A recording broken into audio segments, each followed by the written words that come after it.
السلام عليكم البنات ومرحبا بكم في فيديو جديد ووصفه جديده.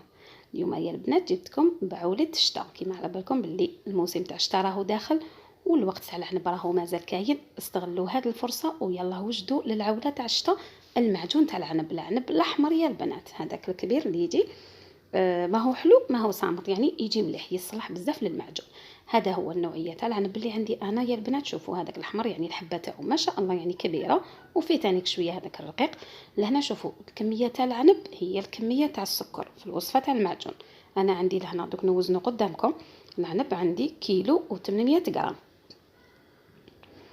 شوفوا وزنته لكم، انا كنت وزنته من قبل، نقيته غسلته بيان وقطرته وجيت نعاود نوزنه قدامكم. كيما راكم تشوفوا عندي كيلو و800 غرام تاع العنب. تانيك رايحه نستعمل هنا عندي 2 كيلو تاع السكر، رايحه نحي منهم 200 غرام يعني باش نتحصل على كيلو و800 غرام، يعني نفس الكيل تاع العنب هو تاع السكر. هاوليك فتحت باكي راح نخليه هكاك جديد، وباكي راح نقص منه 200 غرام. هاي ليك 200 غرام نحيتها، بقات عندي قلت لكم كيلو و800 غرام. نروحوا نوجدوا العنب ديالنا. هاي ليك 800 غرام. شوفوا يا البنات كيما على بالكم قلت لكم راهو الموسم تاع العنب هذا، وزيد تانيك على بالكم نوجدوا هذا المعجن دائما للعوله، يعني سورتو للشتاء ننصحكم انكم توجدوه لانه مازالوا متواجد راهو كاين. استغلوا هذه الفرصه. لهنا جبت الطنجره ديالي اللي راح نطيب فيها. خيروا طنجره تكون ثقيله يا البنات باش يجيكم المعجون مليح وبنين. فرغت السكر ديالي كامل اللي هو كيلو 800 غرام. زدت عليهم ريتله غير ربع تاع الماء، يعني لتر كامله غير ربع تاع الماء. فرغتها عليها كيما راكم تشوفوا. نخلط شويه ونروح نحط الطنجره ديالي فوق النار تبدا تغلي. نوري لكم كيفاش نكملوا الوصفه تاعنا تاع المعجون. كيما على بالكم العنب رانا غسلناه وقطرناه كامل. هاوليك حطيته فوق النار، شحلت عليه غير يبدا يغلي. نحيو القطيوه ماناش رايحين نستعملوها يا البنات، جوست درتها دوكا برك. ولا هنا عندي حبه تاع القارص غير بدا يغلي معايا هذاك السيرو تاعي كيما راكم تشوفوا. عصرت عليه حبه تاع قارص كامله بها بالعظم ديالها، ما تصفيوها ما والو. بهذه الطريقه عصروها كامل. شوفوا لهنا راهو يغلي، راني زيدت له شويه النار وداير هذيك الرغوه. دوك لهنا نرمي العنب ديالي كامل، غير يرفد الغليه 2 دقائق 3 دقائق. ارموا العنب ديالكم خليهم يطيبوا مع بعض. هاي ليك الكميه كامله. انا فرغتها غير بشويه باش ما يطرش عليا هذاك السيرو ويحرقني، ومن بعد كملت الكميه كامله كيما راكم تشوفوا. هاي ليك لهنا خليوها ترفد الغليه يا البنات، هي تبدا تغلي وانتم نقصوا لها ووقفوا عند راسها. ما تخليوهاش حتى تفيض معاكم الطنجره، لانه انا هنايا اليوم الشعره كانت رايحه تفيض لي مزيان، كنت واقفه عندها. ومن بعد يعني كنت مزيده شويه النار، ومن بعد نقصت لها كامل النار يعني درتها ابتي فو. هاي ليك بدات تغلي، ومن بعد نوريكم واش نبداو نديرو. نبداو نقيو في هذيك الرغوه اللي تجينا من الفوق، يعني اللي تطلقها هذاك العسل ديالنا.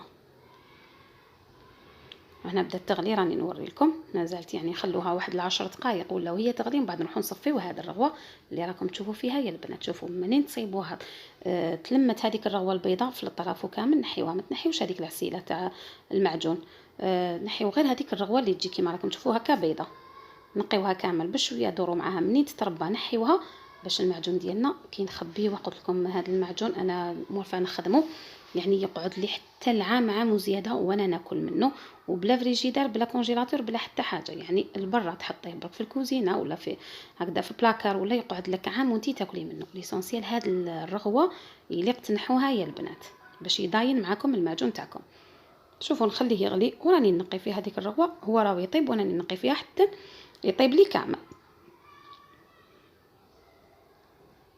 يعني كميه لا باس بها. كيما راكم تشوفوا الطنجره تاعي راهي معمره، بقيت نقي فيها غير بشويه ونعس فيه.